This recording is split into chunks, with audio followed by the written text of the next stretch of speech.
यहीं के सांसद doctor Jitendra Singh ji, Jammu Kashmir high court के मुख्य न्यायाधीश जस्टिस पंकज मित्तल जी, भारत सरकार के गृह सचिव श्रीमान भल्ला जी, आसूचना ब्यूरो के निर्देशक श्री अरविंद कुमार जी, आज जिनके निमंत्रण पर मैं यहां पर उपस्थित हुआ हूं, सीआरपीएफ के डीजी श्री कुलदीप सिंह जी, मुख्य सचिव जम्मू और कश्मीर, और आज इस शानदार परेड में जिन्होंने हिस्सा लिया है और अन्यथा भी उपस्थित है, सभी सीआरपीएफ के मेरे प्यारे जवान भाइयों बहनों, उनके परिवारजनों, प्रिय बच्चों, पत्रकार और छायाकार मित्रों, आज सीआरपीएफ के लिए और देश की सुरक्षा के लिए जुड़े हुए सभी संगठनों के लिए बहुत हर्ष का विषय है कि आज सीआरपीएफ अपनी 83वीं वर्षगांठ मना रहा है। इस अवसर पर देश भर में देश की सुरक्षा और आंतरिक सलामती का काम करते हुए फैले हुए लाखों सीआरपीएफ के सभी जवानों को मैं हृदय से बधाई भी देता हूं और बहुत शुभकामनाएं भी देता हूं। मित्रों, भारत सरकार ने एक निर्णय अभी किया है कि सभी सीआरपीएफ उसका वार्षिक परेड देश के अलग अलग हिस्सों में मनाया जाएगा।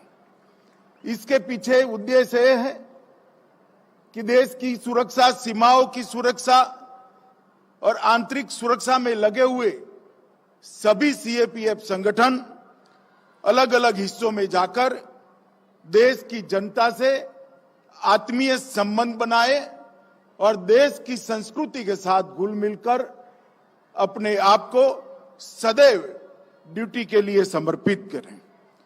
इसी कार्यक्रम के तहत आज सीआरपीएफ की वार्षिक परेड ऐतिहासिक शहर जम्मू में आयोजित की गई है। आज मैं जम्मू में आया हूं। ऐतिहासिक नगर में मेरी बात की शुरुआत करने से पहले सबसे पहले मां वैष्णो देवी को प्रणाम कर मैं मेरी बात की शुरुआत करना चाहता हूं। ये यही भूमि है जहां पंडित प्रेमनाथ डोगरा ने और श्यामा प्रसाद मुखर्जी ने कश्मीर को भारत का अटूट हिस्सा बताते हुए एक देश में दो प्रधान, दो निशान और दो विधान नहीं चलेंगे, इसका आंदोलन किया था। और हमारे देश के नेता श्यामा प्रसाद मुखर्जी का बलिदान भी इसी धरती पर इसी आंदोलन को करते करते हुआ था। आज मुझे आनंद है कि मोदी जी के नेतृत्व में श्यामा प्रसाद मुखर्जी और पंडित प्रेमनाथ डोगरा दोनों के स्वप्न आज पूरे हुए हैं और आज एक निशान, एक विधान और एक प्रधान का स्वप्न पूरा हुआ है। मित्रों, आज सीआरपीएफ के स्थापना दिन पर 2340 सीआरपीएफ के जो बलिदानियों ने बलिदान दिया है स्थापना से लेकर आज तक, और देश की सीमाओं की सुरक्षा करते हुए, बाद में देश की आंतरिक सुरक्षा करते हुए, नक्सलवाद, आतंकवाद के खिलाफ लड़ते हुए, कौमी दंगों को निपटते हुए, वो सभी सीआरपीएफ के जवानों को आज मैं देश की जनता की ओर से बहुत विनम्र श्रद्धांजलि भी देना चाहता हूं और उनके परिवारों के बलिदान को देश की जनता हमेशा के लिए याद रखेगी। और देश का इतिहास जब भी लिखा जाएगा, ये 2340 बलिदानी, उनका बलिदान सुवर्ण अक्षर से लिखा जाएगा। इसका आश्वासन मैं उनके परिवारजनों को देना चाहता हूं। आज जिनको अपने उत्कृष्ट प्रदर्शन के लिए अलग अलग प्रकार के अवार्ड मिले हैं, उनको मैं हृदय से बधाई देना चाहता हूं। और जिनको मरणोपरांत अवार्ड मिले हैं, वो परिवारजनों को मैं कहना चाहता हूं कि आपके बेटे के, आपके पति के, आपके भाई की शहादत कभी विफल नहीं जाएगी। ये देश युगों युगों तक उनकी शहादत को याद रखेगा। मित्रों, सीआरपीएफ ने एक जो परंपरा खड़ी की है, अपने आप का विचार करे बगैर, अपने आप का विचार करे बगैर देश का विचार करना, देश की सुरक्षा का विचार करना, ये परंपरा को मुझे विश्वास है सीआरपीएफ के सभी जवान आगे ले जाएंगे और सुदृढ़ करेंगे। हम सभी का आज के दिन यही संकल्प होना चाहिए। सीआरपीएफ केवल एक सीएपीएफ के रूप में नहीं है। देश का बच्चा बच्चा सीआरपीएफ के जवानों की शिस्त, समर्पण, बलिदान और त्याग की भावना की सराहना करता है। बचपन से मैंने देखा है, कोई भी दंगा हो, सीआरपीएफ के जवान आते ही लोगों के मन में ये आश्वस्ति हो जाती है कि अब दंगा शांत हो जाएगा, अब परिस्थिति को सीआरपीएफ संभाल देगी। ये आश्वस्ति वैसे ही नहीं होती, अनेक सालों की परिश्रम और उज्जवल इतिहास के आधार पर ये आश्वस्ति होती है।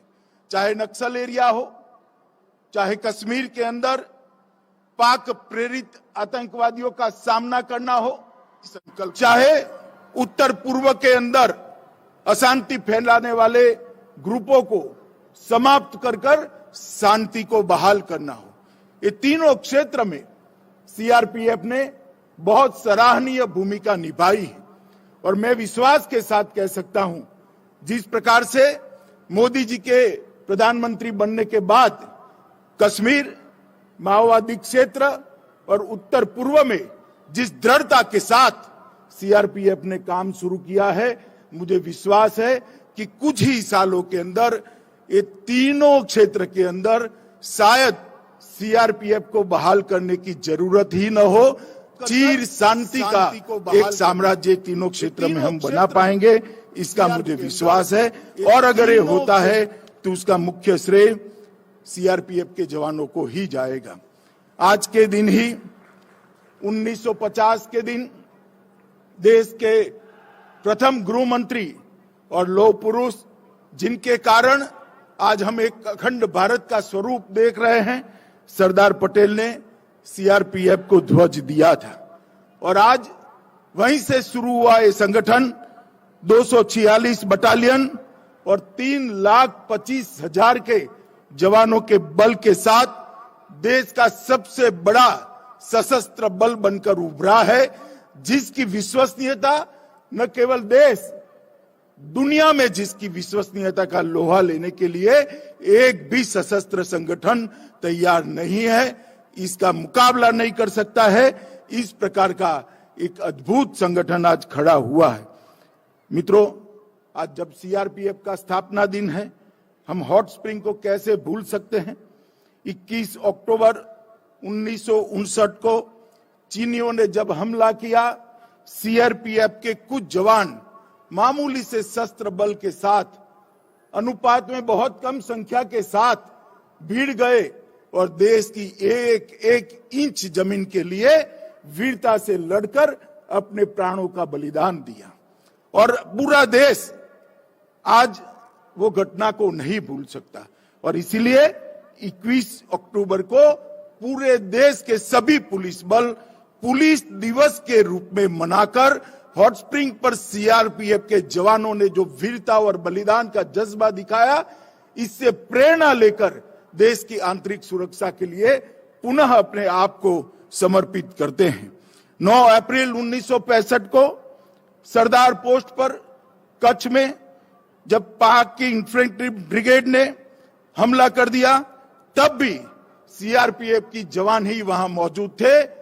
उन्होंने अपना सर्वोच्च बलिदान देते हुए जहां तक शरीर में रक्त की एक बूंद थी, वहां लड़ाई लड़ी और देश की भूमि को बचाने का प्रयास किया।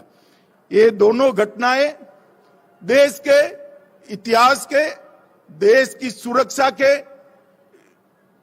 अंदर सुवर्ण अक्षर से लिखी थे और हमेशा सीआरपीएफ और पूरे देश को ये दोनों घटनाओं को पर गर्व होता है।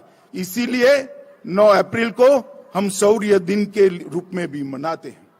मित्रों, एक जमाना था जब नक्सलवाद, नॉर्थ ईस्ट थिएटर, कश्मीर में पाक प्रेरित आतंकवाद, 90 के दशक में ये सभी जगहों पे हिंसा चरम सीमा पर थी और देश की आंतरिक सुरक्षा का दृश्य देखकर देश के हर नागरिक के मन में चिंता होती थी कि देश का भविष्य क्या होगा, देश के भविष्य को हम कैसे सलामत रखेंगे, हमारे सार्वभौमत्व को कैसे अक्षुण्ण बनाकर रखेंगे, देश की आंतरिक सुरक्षा को कैसे संभालेंगे। मगर कुछ ही सालों में 2 दशक के कम समय के अंदर सीआरपीएफ ने, चाहे नक्सलवाद का क्षेत्र हो, चाहे नॉर्थ ईस्ट हो, चाहे कश्मीर का थिएटर, सभी जगह पर अपनी दृढ़ इच्छा शक्ति का परिचय बताते हुए देश को छीन विशीन करने वाली शक्तियों को समाप्त करने के कगार पर आज सीआरपीएफ पहुंचा है। मैं देश के गृह मंत्री के नाते सीआरपीएफ के जवानों को फिर से एक बार हृदय से बधाई देना चाहता हूं कि तीनों क्षेत्र में आपने जो शौर्य दिखाया है, इससे आज देश की जनता चैन की सांस ले रही है। मित्रों, लोकतंत्र का उत्सव होता है चुनाव।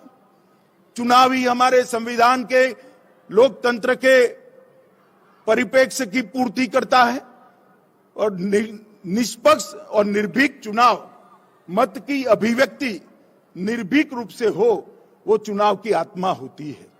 और देश में जब कभी भी, चाहे विधानसभा के चुनाव हो, चाहे लोकसभा के चुनाव हो, जब कभी भी चुनाव होते हैं, देश के अंदर सबसे बड़ी ड्यूटी का निर्वहन करने वाला कोई सशस्त्र बल होता है तो अपना सीआरपीएफ होता है।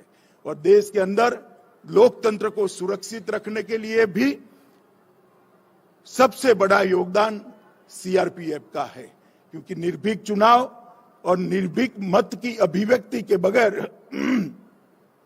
कोई भी लोकतंत्र अपने आप को मजबूत नहीं रख सकता। मैं सीआरपीएफ के जवानों को इसके लिए भी बहुत बहुत बधाई देना चाहता हूं। आरएएफ की टुकड़ियों की स्थापना के बाद एक जमाने में भीषण दंगे देश भर में दिखाई पड़ते थे। आरएएफ ने कम से कम बल प्रयोग के साथ दंगों को कंट्रोल करने की, दंगों पर काबू पाने की नई पद्धतियां भी विकसित की है और वो पद्धतियों के अंदर महारत भी हासिल की है। दृढ़ता इतनी ही है जितनी होनी चाहिए, मगर कम से कम बल प्रयोग के साथ दंगाइयों को एक प्रकार की नई कला से आरएएफ शांत करने में बहुत विश्वासपूर्ण तरीके से आज सफल हुआ है। और मैं देश के दंगों का इतिहास कोई भी देखेगा तो उसके 2 हिस्से जरूर दिखाई पड़ेंगे, आरएएफ की स्थापना के पहले के दंगे और आरएएफ की स्थापना के बाद के दंगे। मैं निश्चित रूप से कह सकता हूं कि आरएएफ की स्थापना के बाद देश में दंगों को बहुत कम करने में रैपिड एक्शन फोर्स को सफलता मिली है। और रैपिड एक्शन फोर्स ने इसके साथ साथ स्टेट की रिजर्व पुलिस को भी ट्रेन करने का एक अभियान चलाया। इससे एक वाक्यता के साथ रैपिड एक्शन फोर्स और स्टेट की रिजर्व पुलिस दोनों साथ में मिलकर काम करते हैं, इसके बहुत अच्छे परिणाम मिले हैं। मित्रों, ये आजादी का अमृत महोत्सव है, अमृत महोत्सव का वर्ष है। हमारे देश के प्रधानमंत्री जी ने आजादी के अमृत महोत्सव में 130 करोड़ के देश के सामने एक लक्ष्य रखा है कि जब हम आजादी की शताब्दी मनाते हो, उस वक्त हर क्षेत्र के अंदर दुनिया में देश प्रमुख स्थान पर हो, चाहे आर्थिक क्षेत्र हो, चाहे सुरक्षा का क्षेत्र हो, चाहे शिक्षा का क्षेत्र हो, चाहे आपसी सद्भाव का क्षेत्र हो, चाहे सांस्कृतिक विरासत को आगे ले जाना हो, चाहे रिसर्च एंड डेवलपमेंट को बढ़ाना हो, चाहे इंफ्रास्ट्रक्चर को मजबूत कर हर गांव तक, हर घर तक इंफ्रास्ट्रक्चर पहुंचाना हो। अगर ये करना है तो देश के अंदर $5 ट्रिलियन की इकोनॉमी का लक्ष्य हमारे प्रधानमंत्री जी ने देश के सामने रखा है। और मैं मानता हूं $5 ट्रिलियन की इकोनॉमी का लक्ष्य तभी सिद्ध हो सकता है जब देश की आंतरिक सुरक्षा मजबूत हो और आंतरिक सुरक्षा के बारे में हम सुनिश्चित हो। और सीआरपीएफ की इसमें बहुत बड़ी भूमिका है। मैं आज डीजी सीआरपीएफ को जरूर कहना चाहता हूं, जैसे देश के अंदर हर क्षेत्र, हर इकाई अपने लक्ष्य तय कर रहा है, सीआरपीएफ भी आजादी के अमृत महोत्सव के वर्ष में एक शताब्दी तक के सीआरपीएफ का रोड मैप, आने वाली चुनौतियां और आने वाली टेक्नोलॉजी को, उपलब्ध टेक्नोलॉजी को और आने वाली टेक्नोलॉजी को आत्मसात करने की रणनीति दोनों बनाकर सीआरपीएफ को सबसे आधुनिक, सबसे सक्षम और सबसे इफेक्टिव सशस्त्र बल बनाए। इस दिशा में हमने काम करना होगा। मुझे विश्वास है कुलदीप जी के नेतृत्व में सीआरपीएफ की पूरी टीम इसको आगे बढ़ाएगी। मित्रों, आज ये कार्यक्रम जम्मू कश्मीर में रखा है, तब मैं निश्चित रूप से स्थिति का भी बात करना चाहूंगा। 2014 में नरेंद्र भाई देश के प्रधानमंत्री बनने के बाद जम्मू कश्मीर की स्थिति में इतने कम अंतराल के अंदर बहुत बड़ा परिवर्तन आया है। सबसे पहली बात, जम्मू कश्मीर में लोकतंत्र को गांव तक पहुंचाने की शुरुआत हुई है। आज जम्मू कश्मीर के लिए और देश भर के लिए गर्व की बात है, 33,000 से ज्यादा प्रतिनिधि ये लोकतंत्र का हिस्सा बनाए हैं। हर गांव में पंच सरपंच गांव को विकास के रास्ते पर आगे ले जा रहे हैं। तहसील पंचायतें बनी हैं, जिला पंचायतें बनी हैं। लोकतंत्र को जमीन पर पहुंचाने में आज नरेंद्र मोदी सरकार को बहुत बड़ी सफलता मिली है। मित्रों, इसके साथ ही धारा 370 हटाने के कारण दलितों, पिछड़े वर्ग, महिलाओं और पहाड़ी लोगों को एक प्रकार से जो विकास की प्रक्रिया से कहीं न कहीं कटे हुए थे, नए कानूनों के तहत इन सबको समाहित करते हुए सर्वस्पर्शीय, सर्वसमावेशक विकास की शुरुआत जम्मू कश्मीर में हुई है। और मैं मानता हूं कि जम्मू कश्मीर के अंदर सबसे बड़ा काम हुआ है, जो सशस्त्र बलों की सबसे बड़ी सफलता है कि यहां पर आतंकवाद पर एक निर्णायक कंट्रोल लेने में सशस्त्र बलों को सफलता मिली है। औद्योगिक विकास भी देश की आजादी से लेकर अब तक जितना इन्वेस्टमेंट जम्मू कश्मीर में आया है, हमारे एलजी साहब यहां बैठे हैं, मैं उनको बहुत बहुत मनोज जी को बधाई देना चाहता हूं कि 33,000 करोड़ से ज्यादा का इन्वेस्टमेंट जम्मू और कश्मीर के अंदर जमीन पर उतारने में जम्मू कश्मीर प्रशासन को सफलता मिली है। प्रधानमंत्री पैकेज के सारे पहलुओं को पूर्ण करने के लिए द्रुत गति से काम हो रहा है। हर घर जल, बिजली हर घर पहुंचाना, कोरोना के लिए एक अद्भुत व्यवस्था खड़ी करना, हर घर में शौचालय पहुंचाना, हर घर के अंदर आयुष्मान भारत का कार्ड पहुंचाना, ये सारी योजनाओं में 100% सैचुरेशन जम्मू कश्मीर लाया है। इसके लिए जम्मू कश्मीर प्रशासन बहुत बहुत बधाई का हकदार बनता है। सड़क निर्माण में सारे रिकॉर्ड तोड़ते हुए ये 5 साल के अंदर सड़क निर्माण आजादी के बाद सबसे तेज रफ्तार के साथ हुआ है। चाहे नेशनल हाईवे हो, चाहे स्टेट हाईवे हो, चाहे गांव को जोड़ने वाले छोटे छोटे रास्ते हो, हर क्षेत्र के अंदर रिकॉर्ड तोड़ने का काम जम्मू कश्मीर प्रशासन ने किया है। 7 नए मेडिकल कॉलेज बने हैं, 2 एम्स बने हैं, 21 जल विद्युत योजनाओं को शुरू कर दिया गया है। और इसके साथ साथ हर क्षेत्र के अंदर पारदर्शिता को लाने में जम्मू कश्मीर सरकार को बड़ी सफलता मिली है। आजादी के बाद पहली बार भ्रष्टाचार के विरोध में एक बहुत बड़ा अभियान दोनों प्रकार से किया गया। भ्रष्ट लोगों को नसीहत करने का भी अभियान लिया गया और सिस्टम के अंदर से, प्रशासन के अंदर से भ्रष्टाचार कैसे नाबूद हो, इसके लिए भी एक बहुत बड़े बदलाव करने का काम जम्मू कश्मीर प्रशासन ने किया है। मैं आज इस मंच पर से जम्मू कश्मीर प्रशासन को भी बहुत बहुत बधाई देना चाहता हूं। मित्रों, मैं सीआरपीएफ पर हमेशा गर्व करता हूं, पूरा देश गर्व करता है।